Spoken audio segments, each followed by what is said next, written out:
नमस्कार. अस्त्र न्यूज नेटवर्कमध्ये आपलं स्वागत. पाहूया आताची महत्त्वाची बातमी. अवघ्या 2 दिवसांवर येऊन ठेपलेल्या आषाढी एकादशीसाठी पंढरपूर नगरी सध्या भक्तिरसात न्हाऊन निघाली आहे. विठुनामाचा गजर, टाळ मृदुंगाचा निनाद आणि भक्तिमय वातावरणाने पंढरपूर दुमदुमून गेले आहे. हरिनामाचा जयघोष करत सर्व संतांच्या पालख्या काल पंढरपूर तालुक्यात दाखल झाल्या. पंढरपूर तालुक्याच्या हद्दीवर संत सोपान काका आणि संत ज्ञानेश्वर महाराज यांच्या बंधू भेटीचा अपूर्व सोहळा रंगला. या हृदयस्पर्शी क्षणी हरिनामाचा जयघोष करण्यात आला. पालखी सोहळ्यामध्ये ठाकूरबुवा समाधीजवळ गोल रिंगण झाले, ज्यामुळे वारकऱ्यांमध्ये चैतन्याचं वातावरण निर्माण झाले.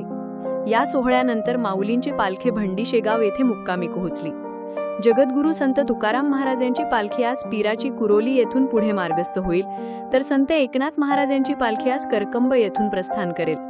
आषाढी एकादशी जवळ येत असल्याने पंढरपुरात वारकऱ्यांची गर्दी वाढत असून विठ्ठल दर्शनासाठी भाविकांची आतुरता शिगेला पोहोचली आहे.